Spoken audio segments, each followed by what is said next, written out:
Hey, what's going on, everybody, and welcome back to the WiseGuy Digest. Um, this is going to be a really fun episode because we've had a seriously crazy, bizarre week of news in gaming, sports, and entertainment. And my, I'm going to try to keep this to an hour. It's going to be hard because there's just so much going on, but let's kick it off with gaming. So it's a big to do in the gaming community right now with an old school game that's very popular. CSGo, Counter Strike Go. For those who don't know what that is, um, it is a first person shooter that's been very popular for many years. Um, very well celebrated game. Well, there's an issue. There's an issue. Um, so there is apparently a big to do about virtual weapons in the game. Basically, people are able to buy keys to these chests where they can try to unlock special weapons. You know, it's in-game purchases that, of course, a lot of people have issues with. The problem is that it's gone beyond just that being the issue. Apparently now it's being looked on as a gambling scandal because the way that it's set up is that these chests kind of play like slot machines. If you've seen it, I'll try to remember to put the video that I saw that explained it much better than I can. But you pay for this, and you essentially get a pull on a random chest to see if you can acquire certain items. So Valve is getting sued for this. If you don't know who Valve is, they are the company that controls Steam. They also are behind Counter Strike. So you have this big to do going on with that. Flash to the YouTube scene of things, and there are YouTube personalities that apparently are involved in a website that promotes and supports these different chests, this quote unquote gambling scheme, and they're catching a lot of heat for that. I don't even want to go into, like, I can't go into the details because it's hard for me to even fathom like how the hell this shit got the way it got. I know microtransactions has always been a big deal to a lot of gamers. Me personally, for the most part, I've never had serious issue with it. I've always found it distasteful, but my opinion has always been, look, if it's something that you feel is worth buying, go ahead. But if not, just ignore it. It gains more steam and more power when you, one, give it more attention, it seems, and two, you also buy into it. So don't buy into it. Now, this, however, the way that this is set up, it's actually set up in a way that this is something that touches on legal matters. This quote right here: Valve owns the league, sells casino chips, and receives a piece of the casino's income stream through foreign websites in order to maintain the charade that Valve is not promoting and profiting from illegal gambling, like a modern day Captain Renault from Casablanca. Because see, the thing is, there's these sites like the sites that the YouTube personalities that are in hot water own that lets you buy pulls on the slot machine, so to speak. So yeah, you kind of are gambling. It is. I mean, if you see this, I'm trying to remember to put the links in the description. It is set up typically like gambling. And these sites are set up like internet gambling sites. It's crazy. It's really crazy. And you're not actually being, licensed to do this. On top of you're selling this to people under the legal gambling age, because a lot of kids go to these sites and use these systems. So, even if they did have licensing, you're legally letting um, minors gamble. That's a legal gambling ring right there. You have just set up an underground, which is not underground because on a goddamn internet. Goddamn, y'all. Like, visibly, you're out there and you're letting kids gamble. What the fuck? Whew. Of course, the YouTube personalities that are involved, their story is really crazy because they, I might as well say the names. I hate to say the names because I hate to prolificate drama, but it's kind of like you have to put these guys out there. Guy called Pro Syndicate and a guy called T Martin, which if you're really into gaming, you probably heard those names, especially if you watched a lot of YouTube. They're big personalities, mostly for Call of Duty, especially T Martin. T Martin's already been known as a very controversial figure due to the Call of Duty thing, because he's been getting a lot of hot water for being someone who takes money from Activision to, you know, enthusiastically promote the game year in, year out to his viewers and all of that. So, as if he needs any more drama to deal with. Well, they own this like CSGo site that lets you purchase the keys and get the pulls on the system to see if you could win certain items. And again, the legal age is under what the law states for gambling. Now, where their story gets more like sketchy is that they played it off as if they were just people who found the site just randomly while playing CSGO, and they used it so they would do videos of themselves winning, earning, however you want to put it, stuff from these chests. But in reality, they owned this website. So yeah, they were getting stuff. Of course, they were getting really good stuff because they could rig it so it could look like, hey, guys, look how easy it is for us to come up. You should come over here too, spend your money. You can possibly come up just like us. So it's so fucking sketchy that they would do this. So, that's how they were promoting it. Never once did they mention before this got exposed that they owned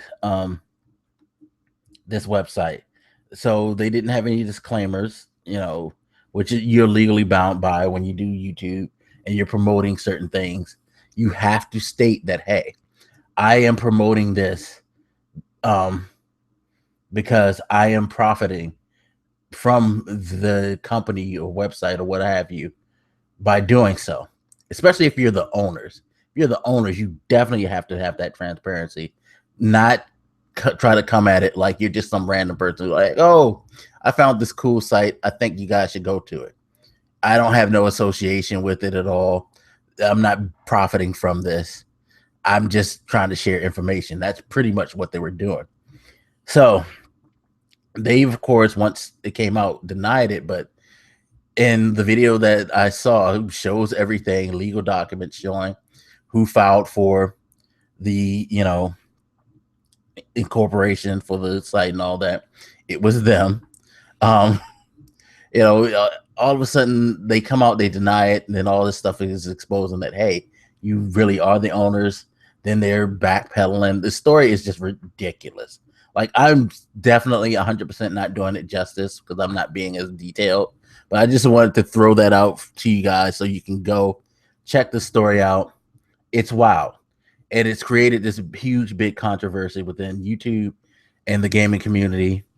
And it's starting to trickle into mainstream because the gambling thing with Valve first got to light with Bloomberg. And then it kind of started to move more towards YouTube. And now I'm starting to see more gaming media sites cover it. And eventually you got to think that big news outlets are going to get involved in the whole thing. And it's just like, wow, because it's serious. I mean, if you're supporting illegal gambling, if you are letting children get into this type of operation, and then you have influential personalities lying to people and taking advantage of them and encouraging children to get involved in this further, further basically expanding this whole illegal gambling operation and involving themselves. It's fucking crazy. It's fucking nuts. And I always go back to this. It's like, this is fucking gaming. What the fuck happened? Like, this is seriously fucking gaming.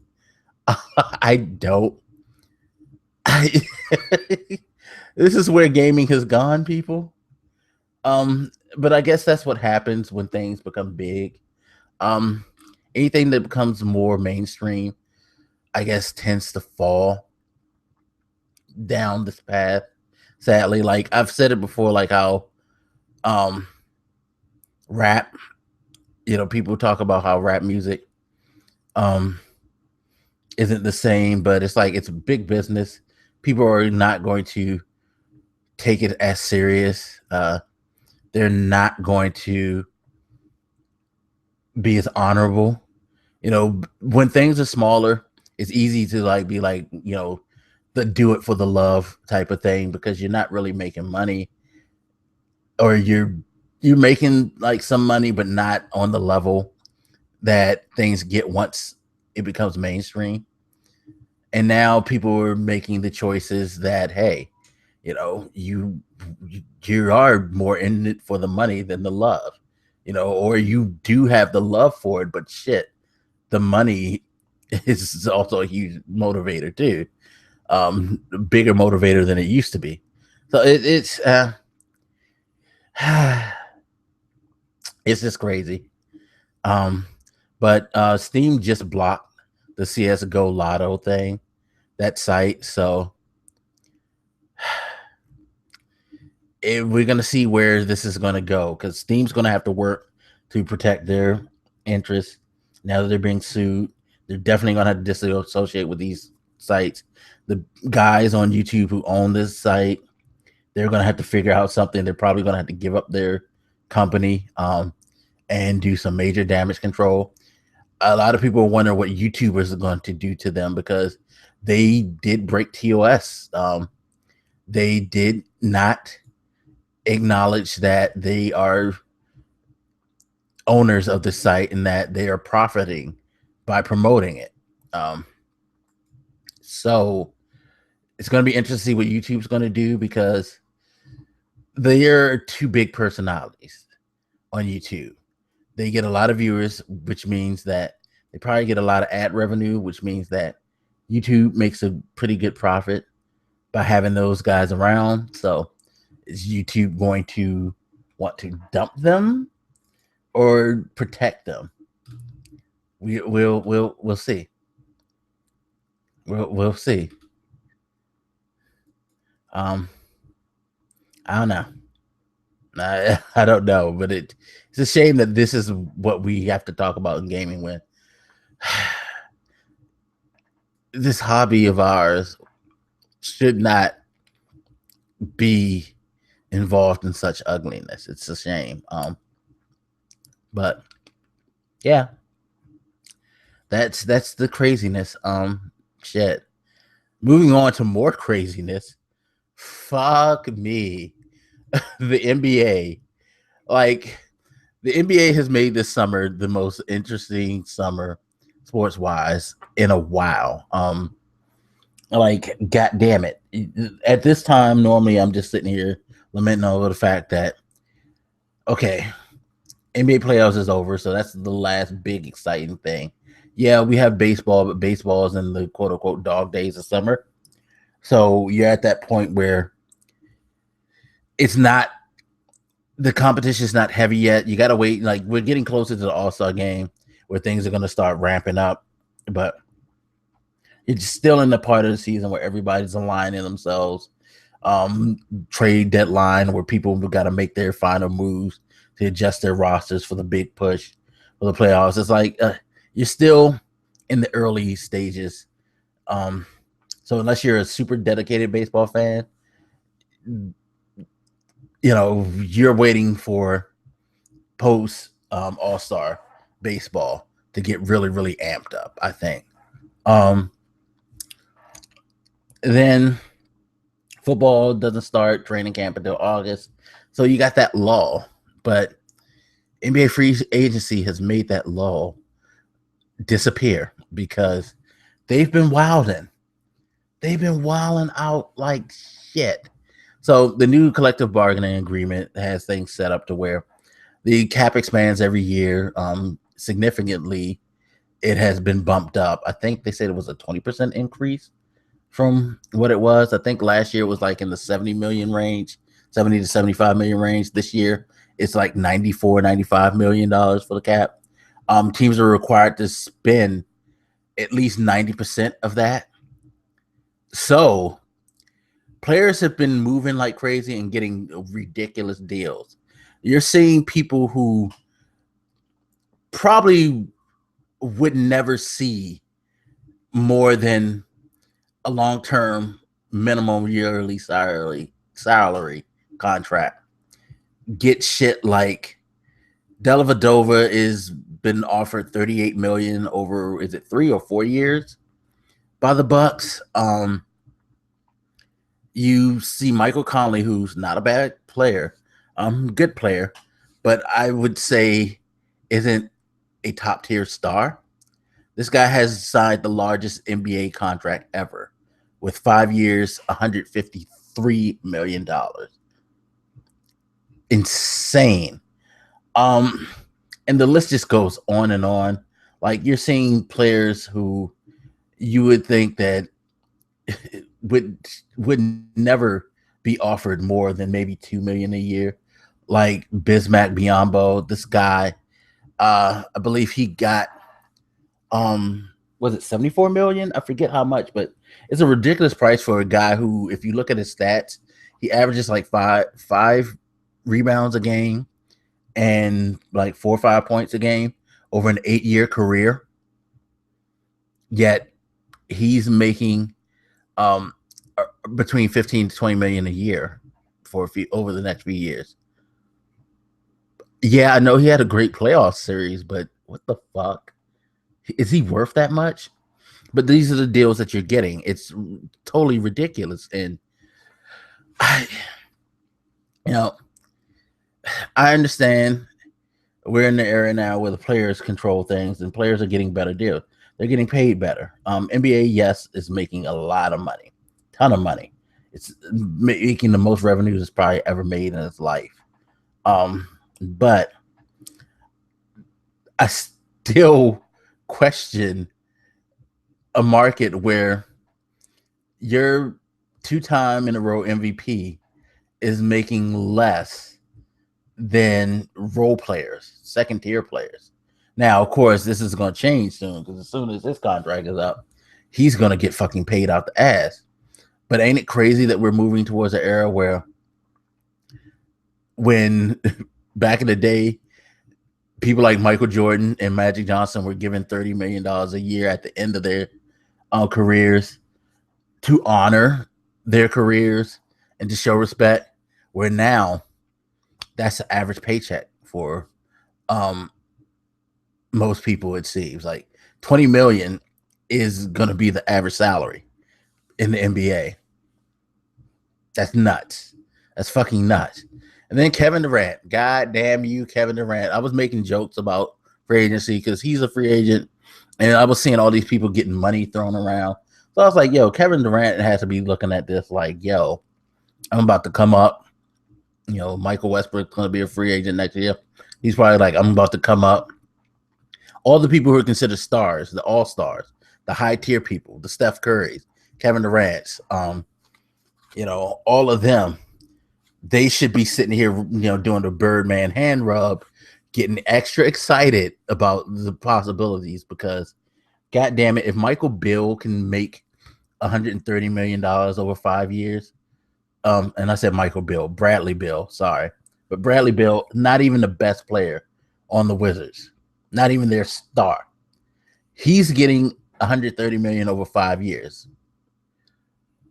What the fuck is Durant, Westbrook, and them worth? Now, Kevin Durant, of course, had an interesting situation because he had to make a decision about whether or not he wanted to get paid or whether or not he wanted to go with a team that he can compete with. More importantly, whether to stay with OKC and go with the plan that they're building around him and Westbrook, or go someplace else and seek either the money or an opportunity to win. Well, he sought another team out for the opportunity to win because he just signed a 2-year deal. I forget how much was it? 2 years, 25 million a year or something like that. I forget the numbers. The fact of the matter is the numbers don't matter. He went with the Golden State Warriors, which has sent earthquakes throughout the entire country and the world. And I just see a message now that he's with them, that the Mavericks are closing in on trading for Andrew Bogut. So that frees up some money, I guess, for Golden State to make sure they could make the deal for KG and return some other players that they need to put around that team. But yeah, I just see people crying all over my timeline. Like, the fucking internet is ridiculous. It's extremely ridiculous because people are losing their minds. Now, do I think that he should have went to Golden State? I think he would be like long-term better off staying in OKC. I think OKC is trying to actually build something huge around him. But at the same time, can't blame the man for taking the opportunity to try to get his ring now. Golden State is probably the best situation for him to go to for immediate gratification. And that's the type of world we live in right now, is that people want to be immediately gratified. And that's why I find the outcry very funny, because, and especially on my friends list, I'm sorry, but most of the people that I see getting the most upset are also people who in other areas like gaming. A lot of the people I know on Twitter are into gaming, and they cry their asses off when the game's delayed or when they don't get certain things out of games because they want to be immediately gratified for what the fuck they want now. Don't make me wait. Don't not give me exactly what I want right now.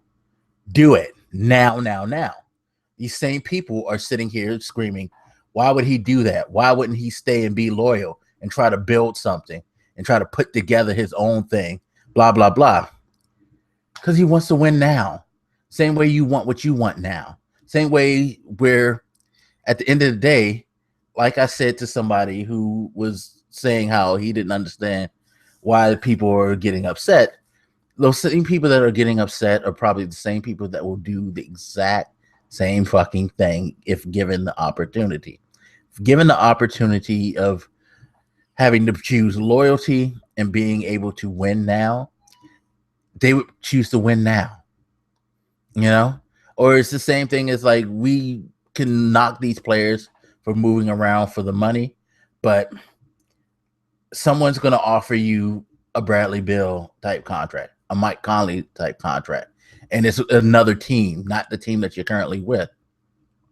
You're telling me that your loyalty is 100% going to trump that payday. For a lot of people, no, it's not. People are going to be like, whatever, I can get paid now, especially since these contracts that we see, like KD's contract, he's doing 2 years. So he can go and experiment with Golden State, see if he likes the situation, and make an assessment of whether this is something long-term. He also puts himself in a position where this is a team that's been in the finals the last 2 years. has been continually dominating the regular season. The odds of them making the finals even without him were already high. Now with him, they're extremely high, and they're pretty much now guaranteed the top at odds being the favorite to win when it comes to gambling odds. So yeah, he's playing with house money. He's not stuck. Sure, he's taking lesser money than he probably would demand, but only 2 years.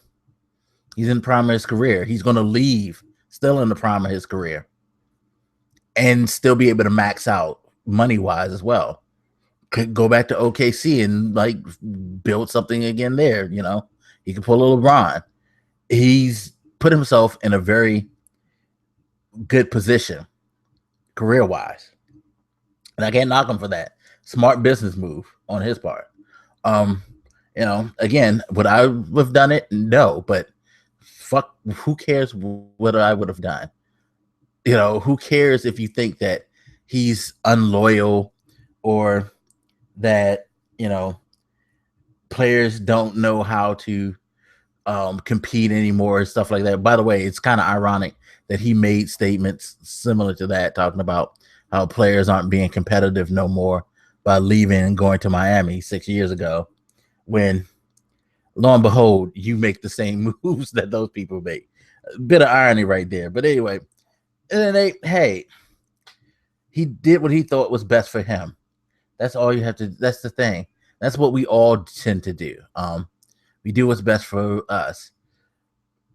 Can't live your life that way and then get mad at other people when they do the same thing. You know what I mean?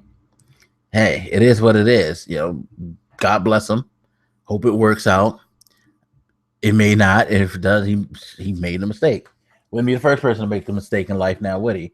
But the anger, the outcry, all that shit is bananas.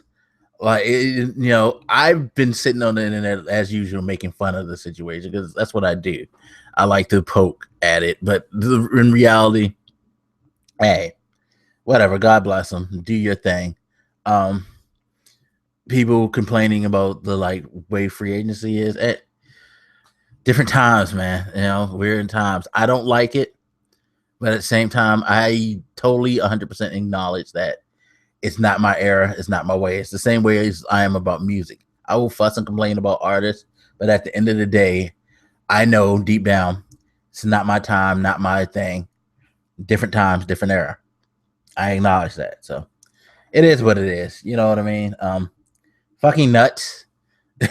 But hey, I mean, that's the way that things are going now. So last bit of drama, people. And we've gone through the show pretty quickly. Thank you to any and everybody, by the way, who watches it, listens on any of the audio formats. Just a reminder, this is also placed on Stitcher, SoundCloud, iTunes, and Google Play in audio format, so you don't have to sit on YouTube and watch the VOD all the time.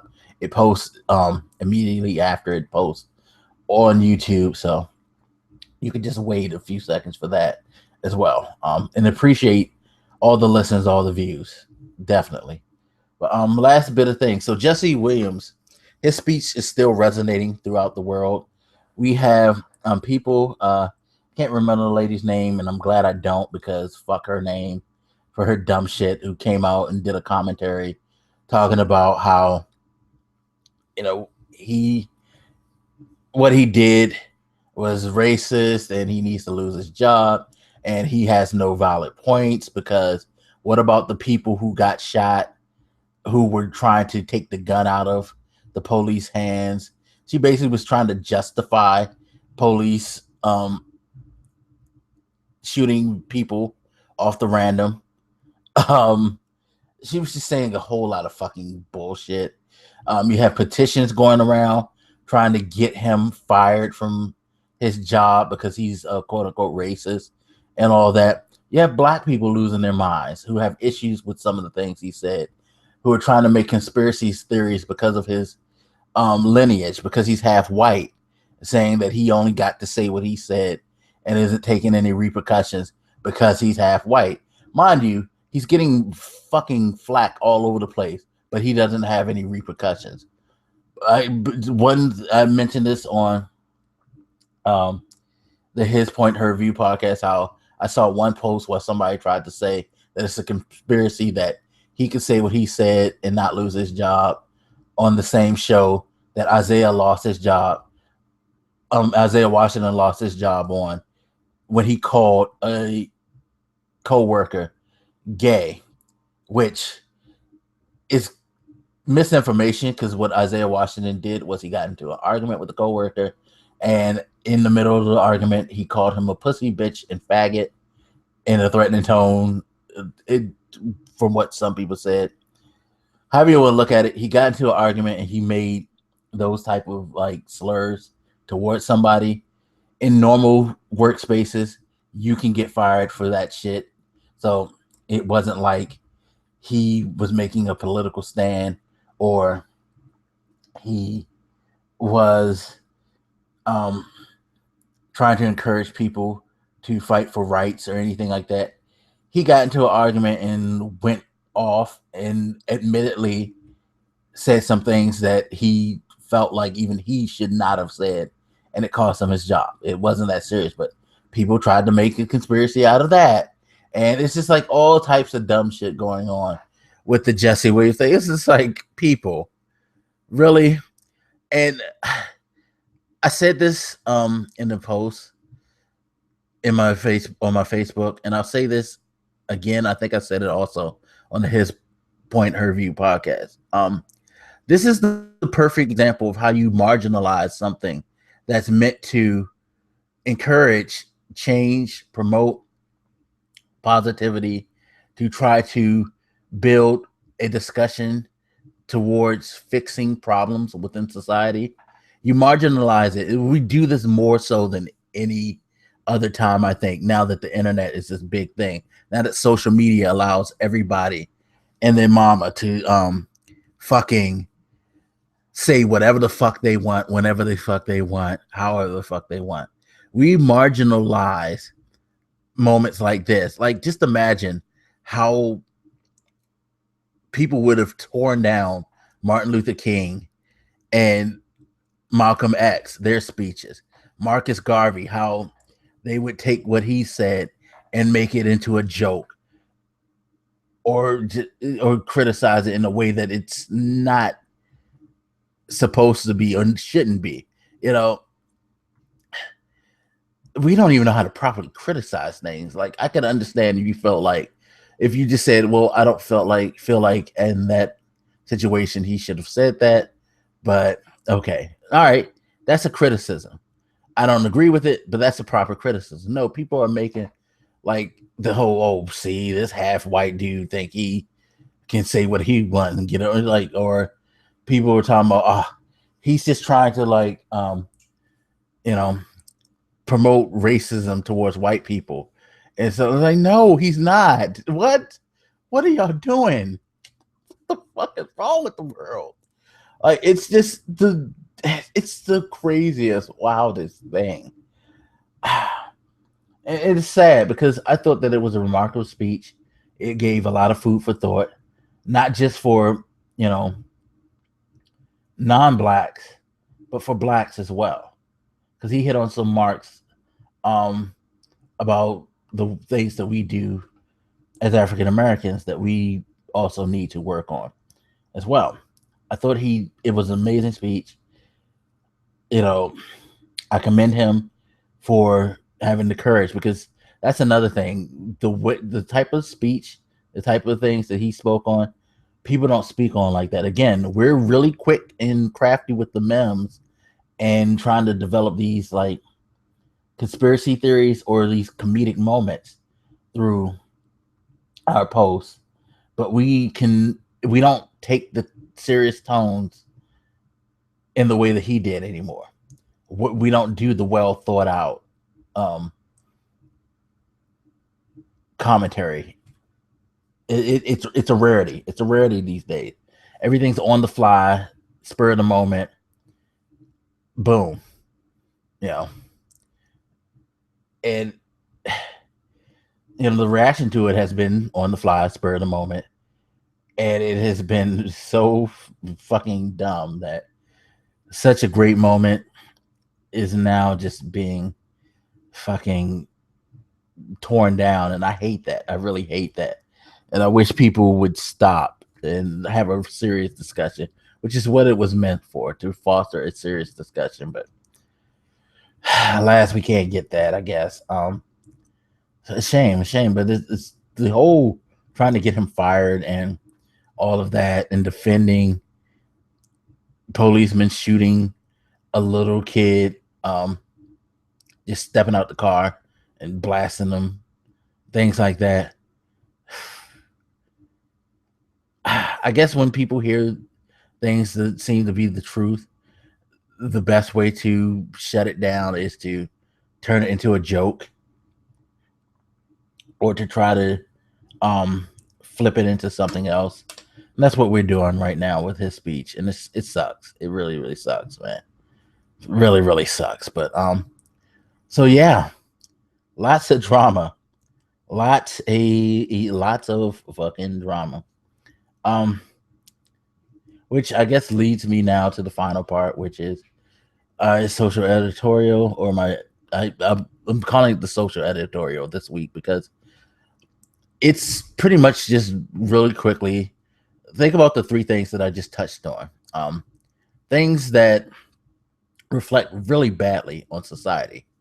Society seems to be taking a serious turn for the worse. And, while I don't think the whole world is like trash, or that everybody is like just doing the worst and it's fostering some of the worst behavior in mankind, it's hard to, it's just hard to feel hopeful.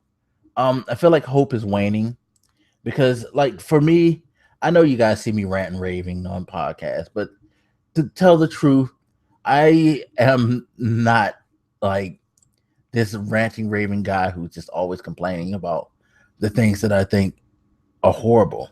I actually have a lot of positivity in me. I actually like to be as encouraging as possible and to try to say as many uplifting things as I can. But I have to admit, it's just a struggle to try to like encourage people that things are going to be better, that the world's not all shit, and there's good people, and that good will win out. When you see the shittiest things get the most attention, you see the shittiest things draw, the most accolades. It's crazy. It's crazy. Like, again, going back to the whole Martin Luther King, Malcolm X thing. Imagine those personalities in this time trying to fight that cause. Like, imagine trying to fight for civil rights in the internet era. It'd be such an ugly thing, a hard road. I think it would be even a harder road to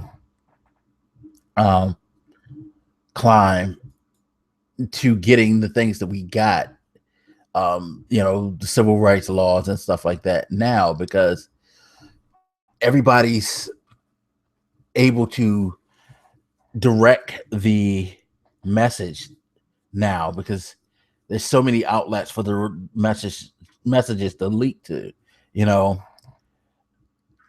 Imagine the power the Ku Klux Klan could have had back then if they could flood the internet with their words and their threats. Imagine how racist people in power, like they do now, can influence the conversations. It would be really, really bad. And thank God that those people came at that time, because I would hate to see how things would have shook out now as compared to what they did then. Um, like we need to make a change, people. We really need to make a change. We need to be more thoughtful, less reactionary. It's cool to have the 140 characters on Twitter to just like respond to something when you see it and all of that. To have Facebook groups where you can put your thoughts and all that. But I think it's even cooler to take the time before you just jump in and just to think about it and formulate your thoughts, construct them better. Hopefully we will learn to do that, because if we keep down this path, all the things that we hate are just going to get worse, because we're now in a society situation where it's hard to go against you know it's hard to go against the tide of negativity and drama when those things seem to rule the world and are given more light. I don't know. We'll see. But all right, y'all. I'm done. Whew, crazy week. Crazy week. Crazy week. As always, again, you can find us on Stitcher, SoundCloud, Google Play Music, and iTunes. If you want to just listen to us in audio form, feel free to hit the links in the description for that. Also for the Patreon page, where all it takes is just $1 a month to help us run the channel, basically get the things that we need to continue to grow. And please, if you like the show, like, subscribe, share it with your friends. We appreciate anything. And we're also looking for suggestions and questions, so you can contact us at wiseguygse@gmail.com or at wiseguygse on Twitter. Our DMs are open, so if you want to ask a question in private, or you want to share information, maybe of an artist that's cool to promote and put on the Wise Guy Cast, things like that, let us know. We're always looking for different people, different products to promote, things like that. So hit us up, please. All right, everybody, I'm out of here. Hope you enjoyed, and we will talk to you later. Peace.